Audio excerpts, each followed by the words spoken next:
שבים בכם, בעזרת השם השבת נקרא את פרשת תצווה. ובכל הבתי כנסיות ברחבי העולם נקרא גם את פרשת זכור. זכור את אשר עשה לך עמלק. ויזנב בך כל הנכשלים אחריך, ואתה עייף ויגיע.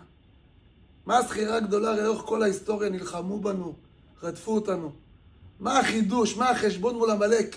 שעם ישראל לא שוכח. על רקע 7 באוקטובר התחדדה לי נקודה. אולי מה הנקודה פה? ויזנב בך כל הנכשלים אחריך. הוא לא בא להילחם, הוא לא בא לכבוש יעדים ולקדם אג'נדות. הוא בא לרצוח תינוקות, לערוף ראשים של זקנות, להרוג, להשמיד ולאבד. הוא בכלל, הוא לא קשור לפה. הוא רק רוצה לראות אותנו שחוטים. נראה לי השנה היא הרבה יותר קל לכוון.